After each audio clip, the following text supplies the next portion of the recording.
$800 million won against a judge? Yes, you heard that right. Imagine taking on a judge with all the power in the courtroom and winning $800 million. Sounds impossible, right? Well, Karoline Leavitt did just that, and today we're diving into how she took down one of the most influential figures in the legal world. Stay tuned. You won't believe how this case turned out. That was the jaw-dropping headline that dominated news feeds, flashed across television tickers, and sent shockwaves through the political and legal worlds just hours ago. For many Americans, it sounded like a plot from a courtroom drama, not a real-life legal battle. But make no mistake, this story is very real, and its impact could reshape how we view power, accountability, and justice in America.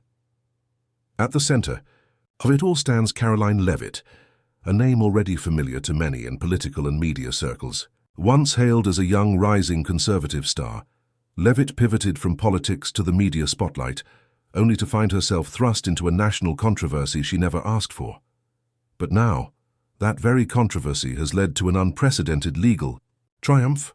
A federal jury has awarded Leavitt $800 million in a lawsuit she filed against a sitting judge. Yes, a judge.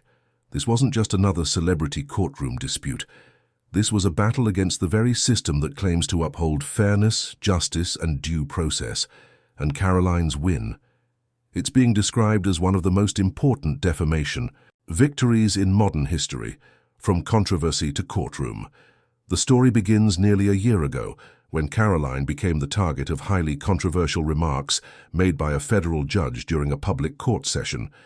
The judge allegedly accused her of manipulating the legal system for political gain. A comment that, while not backed by any formal charges or investigations, was made in open court and quickly picked up by the media. Overnight, Karoline's reputation was thrown into chaos.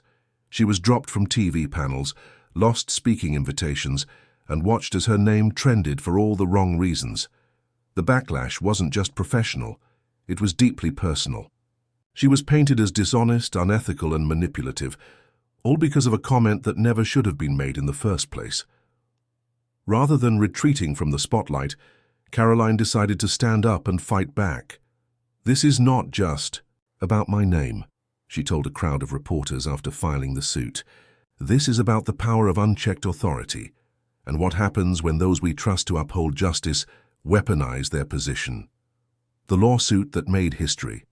The $800 million lawsuit filed by Leavitt accused the judge of defamation, abuse of authority, and professional misconduct.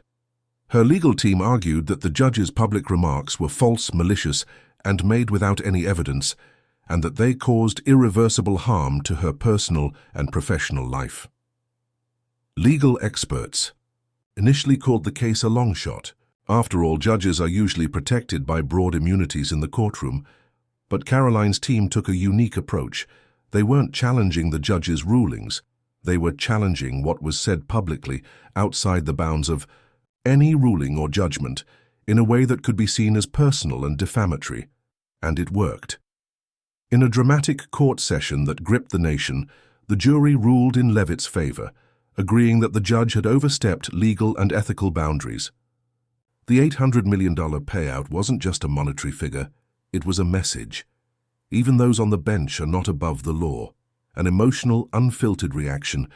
Karoline's reaction to the verdict was as powerful as the case itself. Standing before a wall of cameras and flashing lights, she held nothing back. With tears in her eyes and a fire in her voice, she said, "This is not just a win for me. This is a win for everyone who's been silenced, dismissed, or treated unfairly by the system." She went on to thank her supporters, her legal team, and even her critics, saying that their doubt only made her stronger.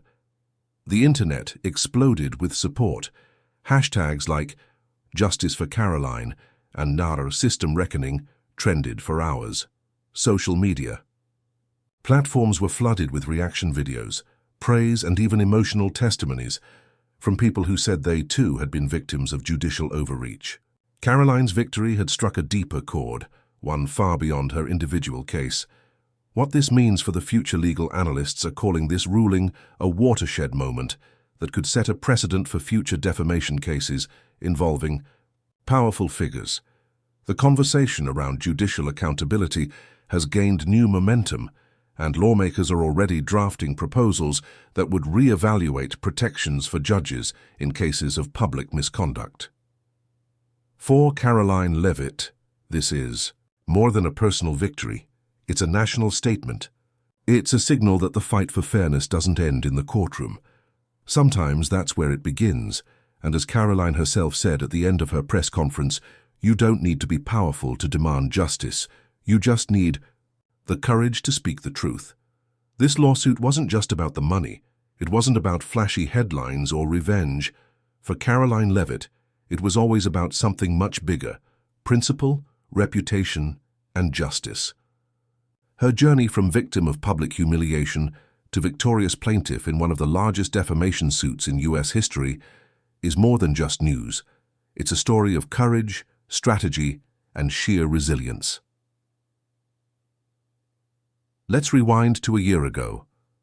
Karoline Leavitt, former White House staffer, political commentator, and rising voice in conservative media, was attending a federal hearing involving campaign finance law. She wasn't the defendant. She wasn't under investigation. In fact, she was simply there to support a colleague. But what happened in that courtroom would change her life. In a highly unusual and completely unprompted moment, the presiding federal judge made comments on record during a live-streamed session, insinuating that Leavitt had engaged in unethical or even criminal behavior tied to political fundraising. No charges were filed, no evidence was cited. But the damage? Immediate. From the courtroom to the front page, the media pounced. The judge's remarks, vague and speculative as they were, became prime-time headlines. Leavitt tied to fundraising scandal, one outlet proclaimed. Another claimed she had been implicated in criminal schemes, despite no investigation ever taking place. The judge's statement, made offhandedly and without formal backing, was quickly spun into a scandal. Karoline's phone began to ring, not with support but cancellations. Speaking gigs, pulled, TV appearances, dropped, sponsors, silent. She became a media target overnight, labeled everything from corrupt to suspicious. What hurt more wasn't just the loss of work. It was the loss of credibility, something she had spent years building. A defamation bombshell. But instead of fading from the spotlight, Karoline made a decision few expected. She fought back, with a legal team of top-tier constitutional and defamation lawyers. She filed a lawsuit seeking $800 million in damages. The claim? That the judge had knowingly and recklessly made false statements with full awareness they would go public. In short, that the courtroom had been weaponized as a platform for personal or political bias, and that she had paid the price. The lawsuit cited not only the judge's remarks, but the ripple effect they caused: cancelled contracts, damaged reputation, emotional, distress, loss of income, career derailment. But this wasn't just a legal strategy. It was a moral stand. If this could happen to me, it could happen to anyone, Karoline said in a press statement. When a person with authority, especially a judge, uses their bench to spread lies, that's not just unethical. It's dangerous. Power, abuse, and accountability. Legal experts were stunned. While the U.S. judicial system provides broad protections for judges under judicial immunity, Karoline's team made a bold argument. This wasn't a ruling or opinion. It was a personal attack masquerading as courtroom dialogue. It wasn't legal discourse, it was defamation cloaked in a robe. And the jury agreed. They determined that the judge's statements fell outside the scope of their duties and amounted to a public character assassination. This wasn't a slip of the tongue, it was a deliberate misuse of a position of power. The verdict wasn't just about Karoline. It became a symbolic blow to unchecked authority. It told America that even judges, guardians of the Constitution, must be held accountable when they cross the line. A message to millions after the ruling. Karoline addressed the press in an emotional and striking appearance. This wasn't about money. This was about sending a message to anyone who's been bullied, silenced, or crushed by powerful people who think they're above consequences. You're not alone. You can fight back, and you can win. Her words resonated across party lines. Influencers, legal analysts, and even fellow political figures praised her for taking on a system many fear. Her social media exploded with support, trending hashtags like "Ja, Justice for Karoline" and "Ja, Truth Wins" dominating feeds for days. The $800 million wasn't just a payout, it was a reckoning. What comes next? While the verdict is final, the impact is just beginning. Legal scholars are already debating new reforms around judge conduct. Media outlets are revisiting how they report courtroom commentary. And Karoline? She's hinted at starting a non-profit for victims of public defamation and abuse of authority. For now, one thing is clear. Karoline Leavitt's battle was never just hers. It was a fight on behalf of anyone who's ever been dragged down by lies, crushed by power, or left voiceless in the face of injustice. And she didn't just win. She changed the game. The courtroom was silent, tension thick as fog. Cameras outside the courthouse rolled 24/7, reporters refreshed their feeds every second, and millions across America tuned in daily, not to a scripted Netflix drama, but to a real-life legal showdown that blurred the lines between justice and revenge. For 6 intense weeks, the courtroom became a theater of truth, betrayal, and bombshell revelations. The Karoline Leavitt lawsuit versus sitting federal judge wasn't just a case, it was the trial of the decade. Explosive testimonies and secret evidence. From the start, it was clear. This wouldn't be a quiet or clean fight. The defense tried to argue that the judge's remarks were taken out of context, suggesting they were general observations during a broad legal discussion. But Karoline's team came prepared, with receipts. Day after day, witnesses were called to the stand. A digital forensics expert revealed that news outlets received anonymous tips and snippets of Karoline's supposed crimes within hours of the judge's remarks, suggesting premeditation, not coincidence. Former campaign advisor testified about the financial fallout Karoline endured, losing over $2 million in contracts within just 10 days of the courtroom comments going viral. And then came the emails, internal messages from the judge's chambers, including one that read ominously, "She needs to be taken down a peg." But it was one moment, one stunning, unexpected testimony that cracked the case wide open. The whistleblower bombshell in week 4, the court heard from a former clerk, someone who had worked inside the judge's chambers for nearly 2 years. Nervous, voice trembling, the clerk revealed, the judge made it clear he didn't like Karoline. He'd say, "She's dangerous for the country," and even joked about shutting her up. He didn't hide his political hatred. And he knew the cameras were rolling when he made those remarks. The courtroom gasped. A judge sworn to impartiality, openly admitting political bias? That was the smoking gun. Legal analysts immediately called it the turning point of the trial. No longer could the defense argue this was a harmless slip or unintentional inference. This was personal, and now everyone knew it. A powerful closing argument in the final week, Karoline's legal team stepped up with what many have called one of the most powerful closing arguments in modern courtroom history. One of her lead attorneys stood before the jury and said, "This isn't about disagreement. This is about defamation with intent." This judge used the authority of the bench not to uphold justice, but to launch a smear campaign from behind a gavel. That is not law. That is abuse of power. The jury sat in still silence. They had heard the recordings. They had read the emails. They had seen the headlines Karoline lived through, and they had listened to her own tearful testimony about what it meant to lose everything, not because of wrongdoing, but because of a lie with weight behind it. Verdict day. The nation holds its breath. The jury deliberated for just 11 hours, remarkably swift for such a high-stakes case. The courtroom was at full capacity on verdict day. Outside, hundreds of supporters and protesters gathered, while news helicopters buzzed overhead. Then it came. We, the jury, find in favor of the plaintiff, Karoline Leavitt. We award damages, totaling $800 million. We find the defendant, the Honorable name redacted, liable for defamation and abuse of power. The room exploded. Gasps, tears, cheers. Karoline didn't break down. She didn't leap into celebration.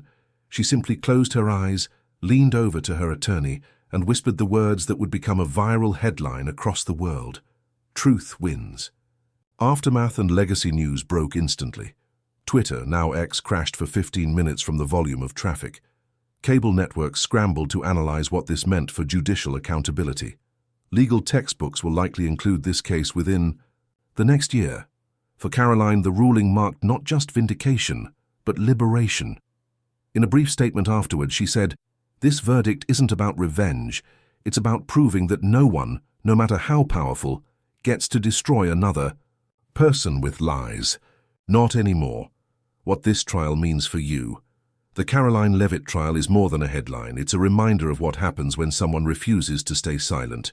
It's a blueprint for fighting back when your name, your truth, and your future are dragged through the mud by people who think they're untouchable. She didn't just win a case. She won a battle for accountability that will echo for generations. Within minutes, yes, minutes of the historic $800 million verdict, Karoline Leavitt stepped out from the courthouse and into the blazing lights of a media frenzy. The crowd was massive, the air electric. Cameramen jostled for position, microphones surged toward her. And yet, when Karoline spoke, everything else fell silent. There were no cue cards, no speechwriters whispering lines, no teleprompter feeding her perfectly manicured sound bites. This was raw, real, unfiltered, and it hit hard. "I didn't sue for money. I sued for justice." Standing before a wall of reporters, her pastel pink blazer softly catching the light, Karoline steadied herself at the podium. You could see the emotion in her eyes, relief, fire, even a bit of disbelief. But her voice? Unshakable. "I've waited for this day, not just for me, but for everyone who's ever been wrongly accused or unfairly labeled." Her voice trembled slightly, the way it does when someone is fighting back tears, but not weakness. It was strength under pressure. "I didn't sue for money, I sued for justice, and today we got it." The crowd responded with murmurs of agreement and nods. Some clapped softly. Reporters scrambled to get the quote up on live blogs and social media feeds. In that single sentence, Karoline reframed the entire narrative. This wasn't about an ego trip or financial greed. It was about vindication, about taking back a reputation ripped away by unchecked power. Praise for her team, love for her family. She didn't hog the spotlight. Karoline turned and motioned to her legal team, who stood behind her like a wall of warriors. "To my attorneys, you didn't just defend me, you fought for the truth. Every step of the way. I will never forget that." Then, visibly emotional, she looked out to where her parents and younger brother stood just off camera. "To my family, you picked me up when I couldn't stand. You reminded me who I was when the world tried to rewrite me." Her mother wiped away a tear. Her brother clapped, hands shaking. The moment was deeply human, a glimpse behind the headlines, into the heart of someone who had been publicly dismantled and rebuilt herself stronger. A message to the people, and then came the part that went viral. Karoline leaned into the microphones and looked straight down the barrel of the live TV cameras, speaking not to the press but to the people watching at home. Never think your voice is too small to fight back. Never believe that powerful people can't be held accountable. This system can be challenged, and yes, it can be changed. Boom. Just like that, her words lit up the internet. It was more than a victory speech. It was a call to arms. A rally. Cry for fairness, for truth, for the millions who have felt powerless in the face of injustice. That clip alone, 20 million views on TikTok, trending #1 on YouTube within 3 hours. Shared by celebrities, political commentators, and civil rights groups alike. Some called it her "I have a dream" moment. Others compared it to Erin Brockovich or Gloria Allred's most iconic speeches. But no matter the comparison, one thing was clear. This was her voice, her moment, and her message. A social media earthquake as Karoline walked away from the podium. Phone screens across the globe were lighting up. TikTokers cried on camera, lip-syncing her words to dramatic music. Instagram pages reposted her speech with captions like, "This is what strength looks like." YouTube commentators from left to right reacted live. Whether you agree with her or not, that was powerful. Fan edits flooded in. Tributes poured from international creators. Hashtags like, Justice for Karoline and Nuck's truth wins trended for days. Even those who had previously criticized her admitted she had faced the system and walked out the other side with her dignity intact. A turning point for more than just her. Karoline's post-verdict speech wasn't just about closing a chapter. It was about opening a new one, not only for herself but for others like her. For the whistleblowers, the falsely accused, the underdogs, the overlooked. It's no exaggeration to say her words lit a fire. Civil liberties groups have already begun pushing for new legislation around judicial accountability. Talk shows and podcasts are analyzing how this case could reshape how judges are held to ethical standards. For Karoline, this is just the beginning. She ended her speech by saying, "I'm going to take time to breathe, but I promise you this, I'm not done." Not by a long shot. And with that she turned away, head held high, future wide open, and a nation still buzzing from the impact of her voice. The courtroom may have gone silent after the gavel dropped, but across the nation, the noise was just beginning. Karoline Leavitt's $800 million win against a federal judge didn't just make headlines. It sparked a national reckoning. What started as one woman's fight for justice has quickly turned into a movement calling for sweeping changes in America's legal system, and the world is watching. Congress reacts, the birth of the Leavitt Law. In the hours following the verdict, Capitol Hill lit up with urgent discussion. Lawmakers from both parties began demanding an inquiry into judicial conduct, and calls for reform are now echoing throughout the halls of Congress. Some are even pushing what they're calling the Leavitt Law, a proposed piece of legislation that would place new restrictions on judges, particularly around public commentary, bias, and unchecked speech during live court proceedings. Representative Dana Connors, RTX, said it plainly on the House floor. What happened to Ms. Leavitt could happen to anyone. When a judge uses their platform to publicly damage a citizen's reputation without evidence, they've crossed a line and there need to be consequences. Others are calling for mandatory ethics reviews for federal judges and a national oversight panel that can hold the judiciary accountable without bias. Whether the Leavitt Law passes or not, one thing is clear. Karoline's case has started, a conversation the country can't ignore. $800 million, not for luxury, but for legacy. Many wondered what Karoline Leavitt would do with her historic settlement. A new mansion, a private jet, lavish vacations. Wrong.